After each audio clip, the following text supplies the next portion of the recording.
भाइयों और बहनों, राजस्थान के युवाओं, किसानों, माताएं, बहनें, प्रेस के हमारे मित्रों, आप सबका यहाँ बहुत बहुत स्वागत। रात के समय आप आए, हमारी बात सुनने आए, इसके लिए दिल से आपका धन्यवाद। ये यात्रा हमने कन्याकुमारी में शुरू की और अब 2300 किलोमीटर से ज्यादा हम और हमारे यात्री चले हैं। यात्रा शुरू हुई थी तो हमारे जिनको मैंने प्रेस के मित्र कहा, मित्र तो हैं मगर हमारे बारे में इतना दिखाते नहीं हैं।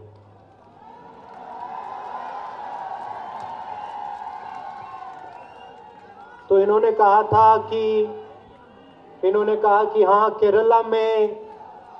केरला में बहुत अच्छा रिसेप्शन हुआ है, मगर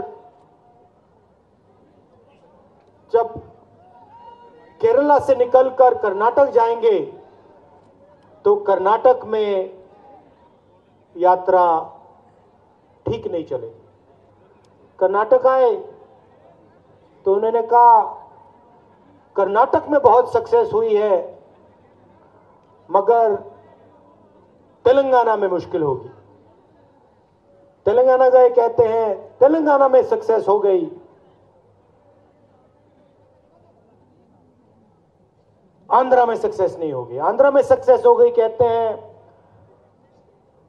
साउथ में यात्रा चल गई। अब महाराष्ट्र में बीजेपी की सरकार है, यात्रा नहीं चलेगी। भयंकर रिस्पांस आया महाराष्ट्र से, सबसे बेहतर रिस्पांस महाराष्ट्र से आया। फिर कहते हैं महाराष्ट्र में चल गई, अब मध्य प्रदेश में तो हिंदी बेल्ट में तो फेल होगी। पता लगा मध्य प्रदेश ने महाराष्ट्र को पीछे छोड़ दिया। और अब कमलनाथ जी को मैंने चैलेंज दिया था, जब यात्रा मध्य प्रदेश पहुंची मैंने कमलनाथ जी को चैलेंज दिया, कमलनाथ जी महाराष्ट्र को आप नहीं हरा सकते। कमलनाथ जी ने कहा मेरे पास स्पेशल टेक्नोलॉजी है। ये देखिए मुस्कुरा रहे हैं, मेरे पास स्पेशल टेक्नोलॉजी है, मैं महाराष्ट्र को हरा दूंगा। और करके दिखा दिया। और अब कमलनाथ जी ने राजस्थान को चैलेंज दिया है कि मध्य प्रदेश को राजस्थान पीछे नहीं छोड़ सकता। तो अब देखना राजस्थान में क्या होता है। मगर सारे रास्ते मैं आपको बताऊं, भैया एक सेकंड, हर स्टेट में, हर शहर में, हर गांव में हिंदुस्तान की जनता ने इस यात्रा को मोहब्बत, इज्जत, प्यार दिया और मदद की।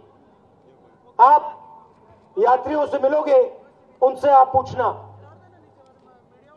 ढाबों में उनको पैसा नहीं देना पड़ा। लोगों ने उनसे कहा आप भारत जोड़ रहे हो, हम आपसे 1 रुपया नहीं लेंगे। लोगों ने पानी दिया, किसी को चोट लगी घर में ले जाकर मदद की, दवाई लगाई, कोई गिरे उनको लोग अस्पताल ले गए। तो आपने, हिंदुस्तान की जनता ने, सबने इस यात्रा को अपना प्यार, मदद दी। और मैं जानता हूं कि राजस्थान की जनता इस यात्रा को पूरा समर्थन देगी, अपनी पूरी शक्ति, अपनी पूरा प्यार इस यात्रा में डाल देगी। इस यात्रा की जरूरत क्या पड़ी? जब हमने शुरू की थी, लोगों ने कहा भारत को जोड़ने की क्या जरूरत है? बीजेपी ने पूरे देश में डर फैला रखा है। आपने कहा, दोतासरा जी ने कहा कि मैं डर और नफरत को मिटा रहा हूं। नफरत को मिटाने की कोई जरूरत नहीं होती है। अगर आपने डर मिटा दिया, अपने आप नफरत खत्म हो जाती है। जिसके दिल में डर नहीं होता है, उसके दिल में नफरत नहीं हो सकती है। यह मैं नहीं कह रहा हूं, यह हम सब का धर्म कहता है, यह हर धर्म कहता है।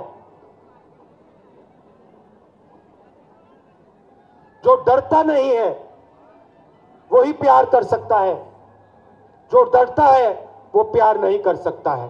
ये सच्चाई है। तो मैं डर को मिटाना चाहता हूं। आप पूछो कौन से डर को? जो किसानों के दिल में बीजेपी की सरकार ने डाला है, जो छोटे व्यापारियों, स्मॉल और मीडियम बिजनेस वालों के दिल में नोटबंदी करके, जीएसटी लागू करके और कोरोना में किसी की मदद नहीं करके डाला है, जो युवाओं के दिल में बेरोजगारी फैलाकर डर डाला है, उस डर को मैं मिटाना चाहता हूं। और अंत में जो बीजेपी के लोगों के दिल में और आरएसएस के लोगों के दिल में डर है, उसको मिटाना चाहता हूं। मैं उनसे नफरत नहीं करता हूं, बिल्कुल नहीं करता हूं, मगर मैं उनको इस देश में डर नहीं फैलाने दूंगा, क्योंकि यह डर का देश नहीं है, यह हिम्मत का देश है, महाराणा प्रताप जी का देश है। यह किसी से नहीं डरता और इसको डराया नहीं जा सकता है। तो यात्रा में हमने नारा दिया, डरो मत। डरने की कोई जरूरत नहीं है, और अगर डरोगे नहीं, नफरत नहीं पैदा हो सकती। पूरा देश बेरोजगारी में डूबा है, महंगाई बढ़ती जा रही है, और पूरा का पूरा फायदा, पूरा का पूरा धन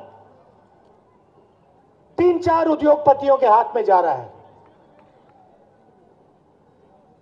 चाहे वो पोर्ट्स हो, एयरपोर्ट्स हो, सड़कें हो, अस्पताल हो, स्पोर्ट्स हो, जो भी इस देश में धंधा है, सारा का सारा 3-4 लोगों के हाथ जा रहा है।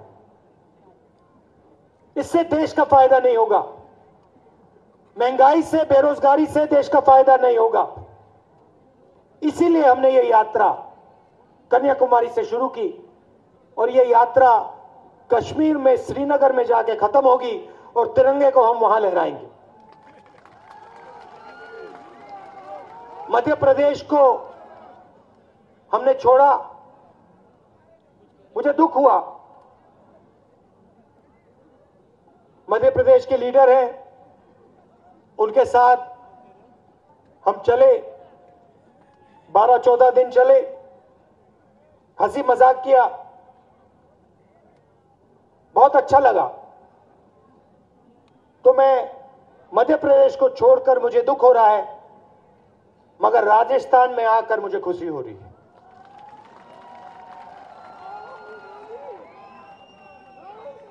यात्रा में हम लंबे भाषण नहीं देते। अभी मैंने अशोक गहलोत जी से कहा कि मैं लंबा भाषण नहीं देना चाहता हूं। इस यात्रा का लक्ष्य आपको कुछ बताने का नहीं है। इस यात्रा का लक्ष्य आपकी आवाज को सुनने का है।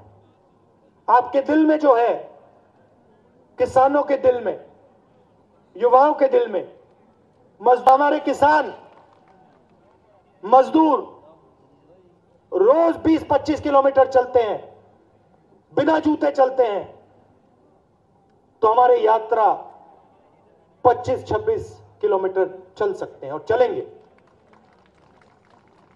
और बहुत सीखने को मिल रहा है। गाड़ी में, हवाई जहाज में, हेलीकॉप्टर में ये बातें समझ नहीं आती हैं, नहीं आती। मैं बता रहा हूं, हेलीकॉप्टर से दूर से दिखता है। किसान के जो फटे हुए हाथ होते हैं, उनसे हाथ मिलाने के बाद बात समझ आती है किसान क्या कर रहा है। मजदूर के बच्चों को सुबह देखकर, कांपते हुए बच्चों को देखकर समझ आती है हिंदुस्तान में क्या हो रहा है। हवाई जहाज से, हेलीकॉप्टर से, गाड़ियों से ये चीजें दिखती नहीं। इसीलिए हमने निर्णय लिया, सब यात्री 6 बजे उठेंगे। और सिर्फ यात्री नहीं, आप देखना, कांग्रेस का हर कार्यकर्ता 6 बजे नहीं, 5 बजे आपको सड़कों में खड़ा दिखाई देगा। ये महात्मा गांधी की पार्टी है, सावरकर की नहीं है, महात्मा गांधी की है, गोडसे की नहीं है। हम तपस्या करना जानते हैं। तो 8 घंटे हम आपकी बात सुनेंगे और शाम को 15-20 मिनट जो हमने देखा, जो हमने सीखा, जो हमने समझा, वो 10-15 मिनट में आपको आपके सामने रखें।